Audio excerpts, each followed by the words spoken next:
Hello dear nursing aspirant, welcome to Nursing Knowledge. আমি Sukanya Shahana, CHO under West Bengal government. চলে এলাম নতুন আরেকটি ভিডিও নিয়ে। ভিডিওটির টপিক হচ্ছে টিবি। টিবি রোগটা আমরা বইয়েতে অনেক রকম ভাবে পড়ছি বা পড়েওছি আমাদের ট্রেনিং পিরিয়ডে, বা আমরা যখন এক্সামগুলো অ্যাপিয়ার করছি সেখানে আমরা থিওরি বুক থেকে পড়ছি বা বিভিন্ন যে কম্পিটিটিভ বুক হয় সেখান থেকে পড়ছি। কিন্তু ইন্টারভিউতে গিয়ে আমাদের একটা প্রবলেম ফেস করতে হয়, টিবি রিলেটেড অনেক যে নতুন আপডেটগুলো এসছে সেগুলো কিন্তু আমাদের কাছে থাকে না, কারণ বই তো আপডেট হয় না। যে বইটা আমরা ট্রেনিং এর সময় কিনেছি সেই বইটাই প্রতি বছর পড়ে পড়ে যাচ্ছি। তাই আমাদের কি করতে হবে, একটু আপডেটগুলো জেনে নিতে হবে, কারণ ইন্টারভিউ থেকে তোমাকে আপডেটটাই জিজ্ঞাসা করবে। তুমি যদি পুরোনো আনসারটা দাও তখন বলবে নতুনটা কি এসছে বলো, সেটা তুমি না জানলে বলতে পারবে না।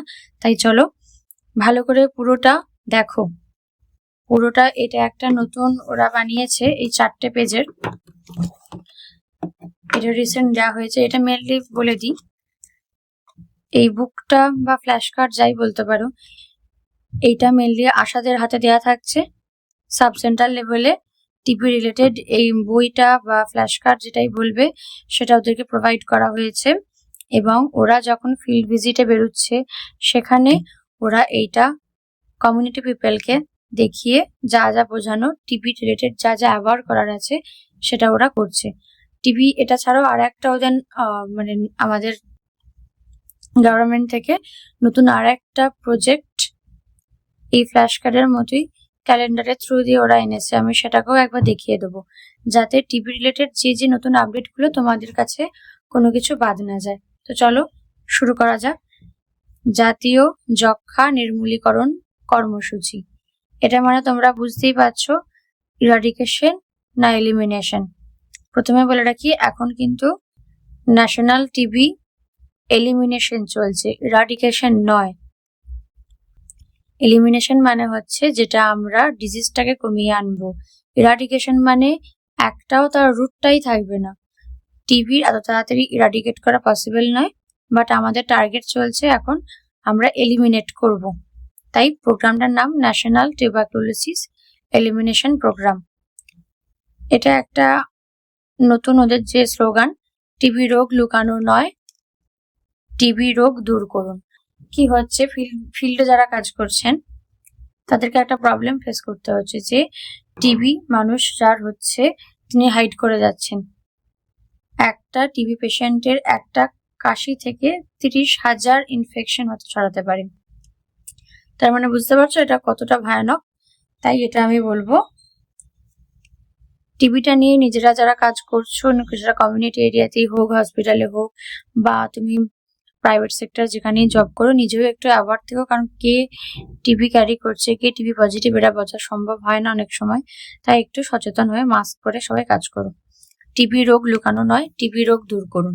পরের দেখো, টিবি রোগের উপসর্গ। টিবি রোগের উপসর্গ তো আমরা পড়েছি, কিন্তু এখন জিজ্ঞাসা করা হয় 10S। তোমাকে ইন্টারভিউতে বললো 10S সম্পর্কে কি জানো। এখনকার কোশ্চেনটা চেঞ্জ হয়ে গেছে, টিবি রোগের সাইন সিমটম এসব নয়, টিবি রোগের 10Sটা বলো। তখন 10S বললে এই যে 10টা পয়েন্ট তোমরা দেখতে পাচ্ছ, এই 10টা পয়েন্ট তোমাদের কিন্তু বলতে হবে। মানে 10 সিমটম, এই 10 সিমটম যার থাকবে তাকে আমরা কফ পরীক্ষার জন্য পাঠাবো। ওকে, চলো ফার্স্ট হচ্ছে কি, 2 সপ্তাহের বেশি কাশি। এটা সবাই জানো যে 2 সপ্তাহের বেশি কাশি যারই থাকবে তারই কিন্তু টিবি হওয়ার চান্স থাকে। নেক্সট হচ্ছে ঘুষঘুষে জ্বর, অর্থাৎ একটা ভেতরে হালকা জ্বর থাকে এবং সেটা কিন্তু কন্টিনিউ থাকে।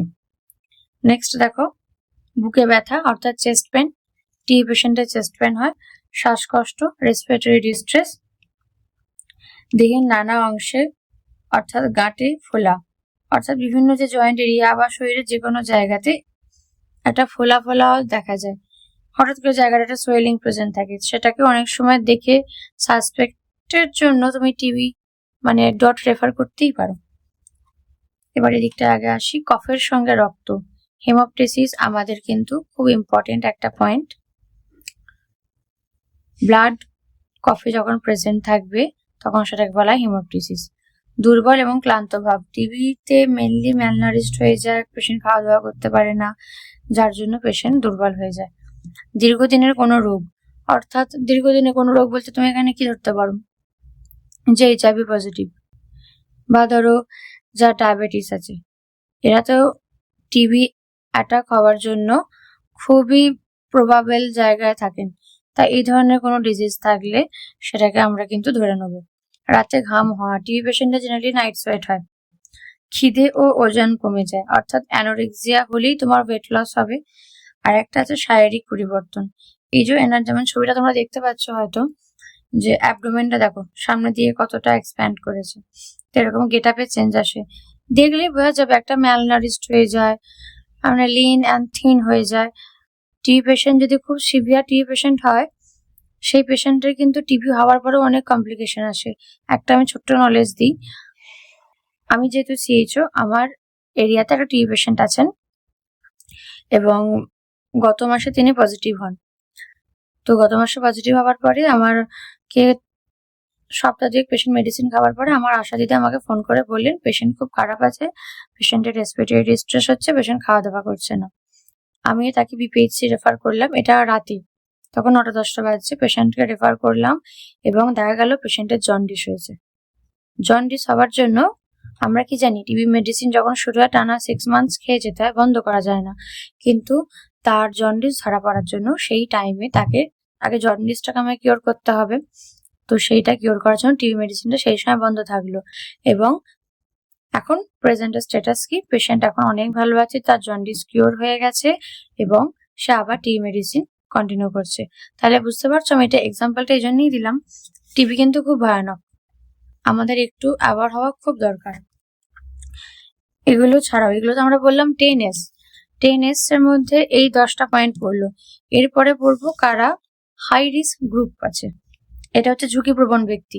টিবির যারা হাই রিস্ক দেখে নাও, ডায়াবেটিক, এইচআইভি পজিটিভ, যার আগে টিবি হয়েছে, অর্থাৎ যার একবার টিবি হয়ে গেছে সে কিন্তু আবার প্রন টিবি হওয়ার জন্য, যিনি ধূমপায়ী, স্মোক করেন, অ্যালকোহলিক, টিবি রোগীর সংস্পর্শে যারা আছেন, অর্থাৎ কন্ট্যাক্ট টু টিবি পেশেন্ট, যিনি পজিটিভ তার বাড়ির লোকদের হওয়ার চান্স প্রচুর বেশি, অ্যাবাভ 60 এজ যাদের, যারা ম্যালনারিস্ট অপুষ্টিতে ভুগছেন এবং রোগ প্রতিরোধ ক্ষমতাহীন ব্যক্তি, অর্থাৎ যাদের ইমিউনিটি পাওয়ারটা একদম শেষ বা ডিস্ট্রয় হয়েছে বা ধরো খুব পুয়ার, তাদের সকলেরই হওয়ার কথা। এরপরে আমি এই লেফট সাইডের পেজটায় পরে আসছি, আগে তোমাদের এই রাইট সাইডের পেজটা একটু এক্সপ্লেন করে দিই। দেখে নাও, টিউবারকুলোসিস বা টিবি কি? এটি একটি জীবাণুঘটিত রোগ। রোগ সৃষ্টিকারী ব্যাকটেরিয়াটার নাম হচ্ছে মাইকোব্যাকটেরিয়াম টিউবারকুলোসিস। অর্থাৎ টিবি কিসের জন্য হয়? মাইকোব্যাকটেরিয়াম টিউবারকুলোসিসের জন্য টিবি হয়। পরে দেখো, টিবি বেশিরভাগ ক্ষেত্রে ফুসফুসে হলেও শরীরের অন্য জায়গায় টিবি আক্রান্ত হয়, যেমন অস্থি, গ্ল্যান্ড, অন্ত্র, বৃক্ক, যকৃৎ, মস্তিষ্ক বা চামড়া। বস্তুত নখ, চুল ছাড়া শরীরে যে কোনো অঙ্গে টিবি হতে পারে। আসলে টিবি আমাদের নখে বলেছে বটে, কিন্তু বলে দিই, অনেক সময়ে নখেও টিবি হয়, যেমন ধরো পায়ের বুড়ো আঙুলে হয়, এটা আমার নিজের দেখা, বা ধরো হাতের কোনো একটা পার্টিকুলার একটা নেলসে হয়েছে, এরকম হয়। তো বলতে পারো যে হ্যাঁ, নখে টিবি হয় না, আর চুলে তো একেবারেই হয় না। তাই টিবি বেশিরভাগ ক্ষেত্রে আমাদের যেটা পালমোনারি টিবি বলে, যেটা আমাদের লাংসে হয়, সেটা বাদ দিয়েও শরীরে যেখানে খুশি টিবি হতে পারে, যেমন বোনে হতে পারে, লিভারে হতে পারে, তারপর তোমার চোখে হতে পারে, স্কিনে হতে পারে, শরীরের কোনো জায়গা বাদ দেয় না। লাংসে বাদ দিয়ে যে টিবি হবে সেটাকে বলা হবে এক্সট্রা পালমোনারি টিবি। যখন টিবি আমাদের লাংসে হয় তখন সেটাকে আমরা বলবো পালমোনারি টিবি। যখন টিবি আমাদের লাংসের বাইরে শরীরের অন্য যে কোনো জায়গায় হবে তখন সেটাকে আমরা বলবো এক্সট্রা পালমোনারি টিবি। এটা কিন্তু জিজ্ঞাসা করে ইন্টারভিউতে। যখন টিবির জীবাণু দ্বারা, আচ্ছা এটা এখানে বলেই দিয়েছে, যখন টিবি জীবাণু দ্বারা ফুসফুস আক্রান্ত হয় তখন এটাকে পালমোনারি টিবি, আর ফুসফুস বাদ দিয়ে অন্য কোনো জায়গা আক্রান্ত হলে সেটাকে বলা হয় এক্সট্রা পালমোনারি টিবি। সকল ধরনের যক্ষার মধ্যে ফুসফুসের যক্ষা সব থেকে বেশি হয়। মজার বিষয়, আমাদের পালমোনারি টিবি যেমন বেশি হয়, পালমোনারি টিবি টাইমলি ধরা পড়লে কিউরেবল। শরীরের অন্য জায়গায় টিবি হলে কি হয়, অনেক সময় সেটা ধরা পড়তে অনেক টাইম লেগে যায়, সেটা আরো বেশি ক্ষতিকারক। এরপরে আছে চিকিৎসা চলাকালীন করণীয়। চিকিৎসা চলাকালীন করণীয়টা পরে বলবো, তার আগে বলবো আমরা যখন ডট রেফার করব বা স্পুটাম কালেক্ট করব ডট রেফারের জন্য, একটা পেশেন্টকে তুমি কি করে বলবে স্পুটাম কালেক্ট করার মেথডটা। অর্থাৎ তুমি একজনকে ডটের জন্য সাসপেক্ট করছো যে পেশেন্টের মনে হচ্ছে টিবি হয়েছে, কিন্তু সেই পেশেন্ট বলছে না আমার তো কফ ওঠে না, আমার তো জ্বর নেই, আমার তো সর্দি হয়নি। তুমি তার ব্লাড, কফ কিচ্ছু নেই, মানে কফেতে যে ব্লাডটা বলছে সেটা নেই, শুধু তার তুমি দেখলে সে একদম হঠাৎ করে ম্যালনারিস্ট হয়ে যাচ্ছে, বা সে ডায়াবেটিক পেশেন্ট, হাই রিস্ক গ্রুপের মধ্যে পড়ছে, বা অ্যাবাভ 60 এজ, তাহলে তুমি যখন পাঠালে তখন সেক্ষেত্রে পেশেন্টে কি করে তুমি বলবে। আর যাদের কফ উঠছে তাদেরও কফ ধরার টেকনিকটা তুমি একটু বলে দেবে। এই দেখো লেখা আছে স্পুটাম কালেকশন। প্রথমত হচ্ছে যে সকালে একদম ঘুম থেকে উঠে, জেনারেলি নিয়ম হচ্ছে আর্লি মর্নিং, অর্থাৎ সকাল 6টা থেকে 8টা কি 5টা থেকে 8টার মধ্যে আমাদের এই কফ কালেকশনের টাইমটা পেশেন্টকে আমরা বলবো, তার আগেও না তার পরেও না, দরকার নেই। তাহলে ফার্স্ট অফ অল আমরা ঘুম থেকে উঠবো, পেশেন্টকে বলবো ঘুম থেকে উঠে ক্লিয়ার ইওর মাউথ, মুখটাকে ভালো করে ধুতে।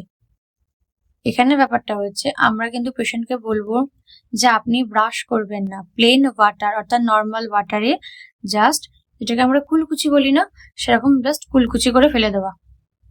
সেটা পেশেন্ট 1-2বার করতে পারে, কিন্তু পেশেন্টকে বারবার বলে দেবে তিনি যেন ব্রাশ না করেন, অর্থাৎ ক্লিয়ার ইওর মাউথ এখানটা হবে উইথ ওয়াটার। নেক্সট দেখো breathe in and out 3 times, অর্থাৎ মুখটা ধোয়া হয়ে যাবার পরে তুমি পেশেন্টকে বলবে 3বার গভীরভাবে শ্বাস নিন এবং 3বার গভীরভাবে শ্বাস ছাড়ুন। হলো? এই যে ইনহেল করছে দেখো, আর এই দেখো এক্সেল করছে, এরকম 3বার করবে। 3বার সে দাঁড়াবে সোজা হয়ে, হাতগুলো এরকম দুপাশে রাখবে এবং তারপরে সে ইনহেল করবে এবং এক্সেল করবে। কমপ্লিট। তারপরে হচ্ছে কি করবে, তারপর কোমরে হাত দিয়ে সামান্য ঝুঁকে কাশুন।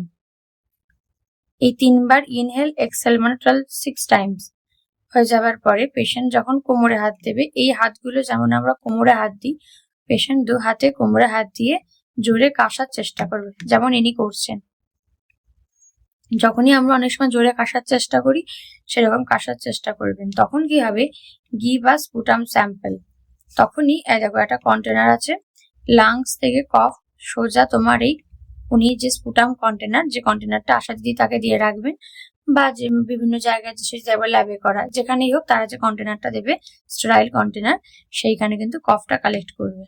কখনোই এখানে একটু ভালো করে তোমরা আশা করি দেখতে পাচ্ছ, দেখো কফটা কালেক্ট করছে। কখনোই কিন্তু আমাদের যেটা সালাইভাটা আমরা দেবো না, মানে যেটাকে আমরা থুতু বলি আর কি, সেটা কিন্তু নয়, আমাদেরকে কফটাই আনতে হবে। তাই একবারের জায়গায় 2বার, 2বারের জায়গায় 3বার কাশলেও ক্ষতি নেই, আমায় কিন্তু কফটা দিতে হবে। যদি আমার স্যাম্পেলটাই ভালো না হয় আমার কিন্তু রিপোর্টে কিছু ধরা পড়বে না। এবং তারপরে কি করব, যিনি রিসিভার আছেন আমরা কালেকশন সেন্টারে গিয়ে সেখানে আমরা সাবমিট করে আসবো। আশা করছি আমি তোমাদের এতটা বোঝাতে পেরেছি। এরপরে দেখো আমার সবসময় হতে হবে good quality sputum. Good quality sample না হলে কিন্তু স্যাম্পেল রিটার্ন আসবে, বা স্যাম্পেলটা আমাদের ফেলে দিতে হবে, ডিসকার্ড করে দেওয়ার মধ্যে ফালতু না, একটা করে দিন টাইম নষ্ট। তো appearance of good quality serum sputum. First হচ্ছে পুরুলেন্ট। পুরুলেন্ট কি করে বুঝবো, ইয়েলোইশ অর গ্রিন লুকিং, অর্থাৎ স্পুটামের কালারটা হবে yellowish or green looking and mostly pass. এই দেখো পুরুলেন্ট মানে পুঁজ, গাঢ় হলুদ, গ্রিন লুকিং মানে সবুজ পুঁজ, অর্থাৎ ইয়েলোইশ হবে বা গ্রিন লুকিং হবে, তার সঙ্গে মোস্টলি পাস থাকবে, এটা হচ্ছে পুরুলেন্ট। যেটাকে বলা হয় মিউকোপুরুলেন্ট। গ্রিন লুকিং থাকবে উইথ পাস উইথ মিউকাস, যেখানে গ্রিন লুকিং থাকবে মানে শ্লেষ্মা হয়েই গেছে, তার সঙ্গে উইথ পাস এন্ড মিউকাস সব কিছু প্রেজেন্ট থাকবে। এইটা কিন্তু আরো খারাপ, এইটা তাও ঠিক আছে, এইটা পেলে আমরা মানে প্রায় স্যাম্পেল দেখে অনেক সময় কনফার্ম হয়ে যাওয়া যায় যে এটা পজিটিভ হওয়ার চান্স আছে, নাও তো পারে, আমি তাও এটা বলছি। এরপরে যেটা তোমাদের বলবো চিকিৎসা চলাকালীন করণীয়। চিকিৎসা চলাকালীন করণীয়টা কিন্তু আমরা অনেক সময় জানি না, দেখে নাও। যারা সিএইচও এক্সাম দেওয়ার জন্য ভাবছো, আবার তো নেক্সট টাইম কখনো না কখনো বেরোবেই, বা আদার স্টেটেও বেরোয়, তো যারা সিএইচও এক্সাম অ্যাপিয়ার করা প্ল্যান করছো তাদের জন্য, বা ধরো যারা সিএইচও করছো তারা অন্য এক্সামে বসেছো, সেখানে ইন্টারভিউতে জিজ্ঞাসা করা হলো, তখনও তোমাকে তো বলতে হবে না। তার জন্য এটা দেখো, যক্ষা রোগীর বাড়ি পরিদর্শন করে পরিবারের সবাইকে শনাক্ত করা এবং বাকি থাকা ব্যক্তির স্ক্রিনিং ও রেকর্ডগুলি আপডেট করা। অর্থাৎ যিনি পজিটিভ হয়েছেন তার আশেপাশের মিনিমাম 50টা বাড়ি ভিজিট করতে হয় আশা দিদি এবং এএনএম দিদিকে। এটা জেনে রাখো ভালো করে। এই ভিজিট করবে আশা দিদি এবং এএনএম দিদি।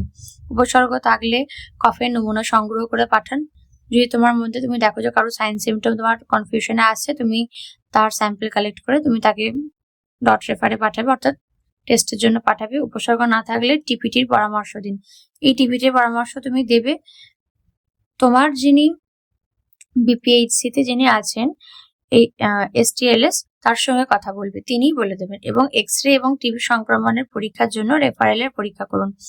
এখন হয়েছে কি, যদি কারো এক্সরে করে নেগেটিভ এলো, ডাউট হলো, এক্সরে করে নেগেটিভ এলো, বা ধরো আগে কফ পরীক্ষা হলো, কিছু পাওয়া গেল না, নেগেটিভ এলো, সেক্ষেত্রে তাকে এক্সরে করা হবে। যদি এক্সরে করে কিছু কনফিউজড কিছু পাওয়া যায় বা ডাউট কিছু পাওয়া যায়, CYTB বলে একটা টেস্ট হয়। CYTB টেস্টটা কি হয়, এই যে আমরা স্কিনে যেমন অ্যান্টিবায়োটিক গুলো যেমন করে আমরা দেওয়ার আগে স্কিন টেস্ট করি, CYTB তেও তাই করা হয়। একটা মেডিসিন দেওয়া হয়, সেটা দিয়ে CYTB তে আমরা সেম কেস ওখানেও আমরা দেখবো। যদিও এটা যেমন ওই মান্টু টেস্টের মতো অনেকটা, মান্টু টেস্ট এখন অতটা করা হয় না, CYTB টেস্টটাই বেশি করা হয়। পরে দেখো, ড্রাগ সাসেপ্টিবিলিটি টেস্ট হয়নি এমন রোগীদের থেকে কফ সংগ্রহ করুন এবং নিকটতম ন্যাট সেন্টারে পাঠান। অর্থাৎ যাদের টিবি হয়নি তাদের কফ সংগ্রহ করুন এবং নিকটতম ন্যাট সেন্টারে পাঠান। অর্থাৎ এই যে যেখানে আমি বললাম উপসর্গ থাকলে নমুনা সংগ্রহ করে পাঠান, অর্থাৎ উপসর্গ আছে, তোমার সন্দেহ হয়েছে কিন্তু তার পজিটিভ হয়নি, তার কিন্তু নিকটবর্তী ন্যাট সেন্টারে পাঠান। টিবি আক্রান্ত ব্যক্তিদের মধ্যে HIV বা ডায়াবেটিস পরীক্ষা না করা হয় তাহলে করান। অর্থাৎ তোমার এরিয়া যে টিবি পেশেন্ট যে পজিটিভ হয়েছে, তোমার এরিয়া হোক, তুমি যেখানেই কাজ করো না কেন, টিবি যার হয়েছে তার HIV এবং ডায়াবেটিস এক্সাম অবশ্যই দরকার, এটা করতে হবে। তার সঙ্গে আছে এমও, TC আর PHC এমও বা অনলাইনে প্রাপ্ত প্রেসক্রিপশন অনুযায়ী নির্ণয় করা রোগীদের পরামর্শ দিয়েছে যাদের টিবি চিকিৎসা শুরু করতে হবে। কোনো প্রকার অসুবিধা হলে এমও, TC বা PHC এমও বা টেলিমেডিসিন সুবিধার মাধ্যমে ডাক্তারবাবুর সাথে পরামর্শ করুন। অর্থাৎ এখানে বলতে চেয়েছে তোমার যার টিবি হয়েছে তাতে মেডিসিনটা শুরু করতে হবে, উইদাউট ডক্টর অ্যাডভাইস তুমি করতে পারবে না। তার জন্য তোমার BPHC বা PHC যিনি ডক্টর আছেন তার সঙ্গে তোমায় কনসাল্ট করতে হবে, তিনি মেডিসিন স্টার্ট করবেন। যদি ডক্টর অ্যাভেলেবেল না থাকে, CHO টেলিমেডিসিন করে, তো টেলিমেডিসিনের থ্রু দিয়ে তোমার ডক্টরের সঙ্গে কনসাল্ট করে তোমাকে অ্যাজ আর্লি অ্যাজ পসিবল তোমাকে সেই পেশেন্টের মেডিসিনটা শুরু করাতে হবে। নেক্সট দেখো, টিবি রোগীদের যাদের টিবি চিকিৎসা শুরু করতে হবে তাদের কাউন্সিলিং করতে হবে। তুমি যদি পেশেন্টকে আগে থেকে ভয় পাইয়ে দাও, পেশেন্ট কিন্তু মেডিসিন খেতে চাইবে না। কি হয় সেটা পরের পয়েন্টে বলা আছে। ওষুধ চলাকালীন শারীরিক সমস্যা যেমন লাল বা গাঢ় প্রস্রাব, বমি, মাথা ঘোরা, গায়ে র্যাশ ইত্যাদি সম্মুখীন হলে এমও, TC বা PHC এমআর পরামর্শ করুন। মঙ্গল ও বৃহস্পতিবার টেলিমেডিসিন সুবিধার মাধ্যমে ডাক্তারবাবুরা অনলাইনে প্রাপ্ত প্রেসক্রিপশন অনুযায়ী টিবি চিকিৎসা চালিয়ে যান। অর্থাৎ যেটা দাঁড়ালো, টিবি মেডিসিন যখন আমাদের স্টার্ট হবে, পেশেন্ট যেদিন খাবে সেদিন থেকেই তোমার কাছে বলতে শুরু করবে, আমার ইউরিনটা লাল হচ্ছে, আমার বমি পাচ্ছে, মাথা ঘুরছে, র্যাশ বেরোচ্ছে, একটা অস্বস্তি ভাব হচ্ছে, মানে যেটা আনইজিনেস সেটাকে বলি, বা ডিসকমফোর্ট ফিল করছি, তখন কিন্তু তোমাকে কি করতে হবে, সঙ্গে সঙ্গে, বা হ্যাঁ বমি, যেটা সরি এটা বলা হলো বমি, তো সঙ্গে সঙ্গে তোমার BPHC তে যারা আছেন তাদের সঙ্গে ডক্টরের সঙ্গে যোগাযোগ করবে। আর একটা কি, এইটা জেনে রাখো, মঙ্গল এবং বৃহস্পতিবার টেলিমেডিসিনে স্পেশাল কনসালটেশন করা যায় অনলি ফর টিবির জন্য একটা স্পেশাল কনসালটেশন হাব আমাদের গভর্নমেন্টের পক্ষ থেকে অ্যারেঞ্জ করা হয়েছে টিবি পেশেন্টের কনসালটেশনের জন্য, সেখান থেকে তুমি কনসাল্ট করিয়ে দিতে পারো। টিবি রোগীদের যাদের ব্যাংকের বিবরণ বাকি তা সংগ্রহ করুন এবং নিশ্চয় আপডেট করুন। টিবি রোগীরা পার মান্থ, যে 6 মান্থ মেডিসিন খান, পার মান্থে তারা 1000 টাকা করে পান, 6 মাসে 1000 টাকা। তার জন্য এটা আশা বা এএনএম দিদি করবে, এটা CHOর কাজ নয়। CHOর কাজ অনলাইন কনসালটেশন, পেশেন্টের কোনো কমপ্লিকেশন হচ্ছে নাকি দেখা, পেশেন্ট মেডিসিন খাচ্ছে নাকি ফলো আপ করা, কিন্তু ওই ব্যাংকের বিবরণ এটা হচ্ছে এএনএম দিদির কাজ। ব্যাংক ডিটেলস আর নিশ্চয় আপডেট করা, এটাও উনি করবেন। চিকিৎসার পুনঃসূচনা করার জন্য ফলো আপে হারিয়ে যাওয়া ব্যক্তিদের পরামর্শ দিন এবং এমও, PHC বা এমও, TC বা STS এর সাথে বা টেলি পরামর্শের সুযোগ দিন।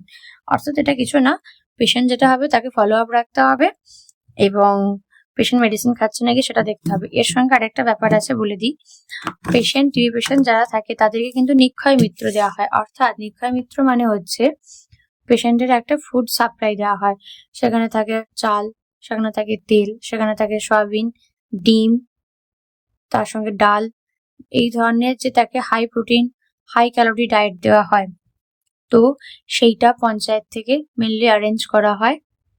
তোমরা যখন যেখানে পোস্টেড তারা এটা তোমার এরিয়া যখন টিবি পেশেন্ট পজিটিভ বেরোবে তোমরা এটা পঞ্চায়েতে জানাবে, তারাই ফুডটা অ্যারেঞ্জ করবে।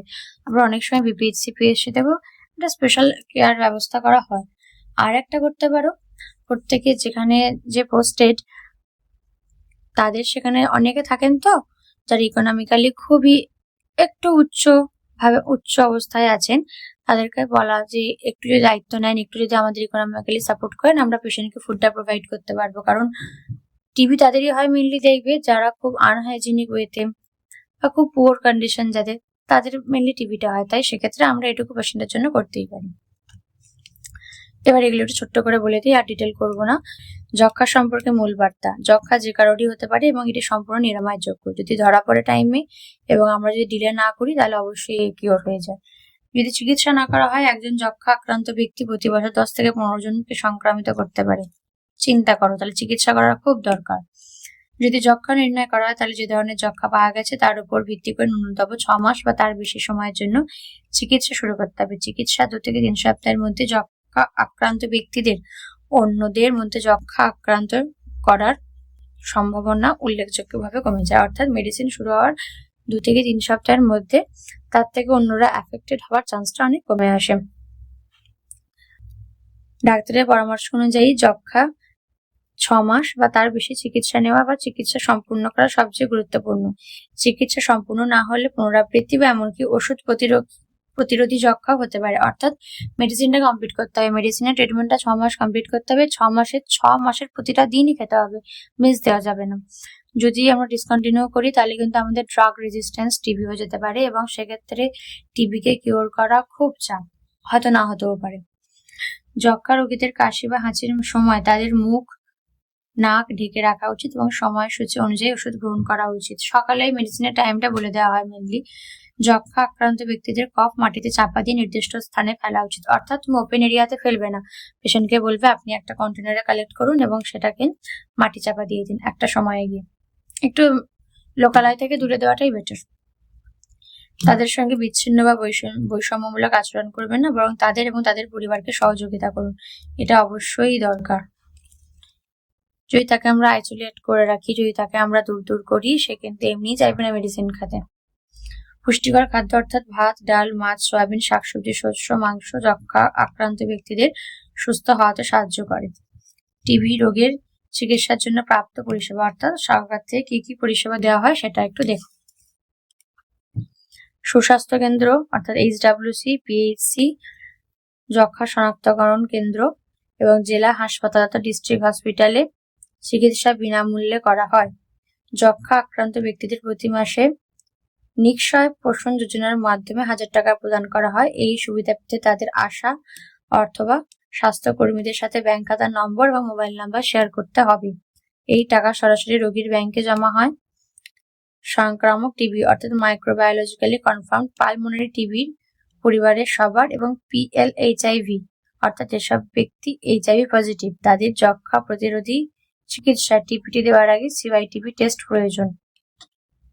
অর্থাৎ যাদের পালমোনারি টিবি হয়েছে তাদের বাড়ির সবারই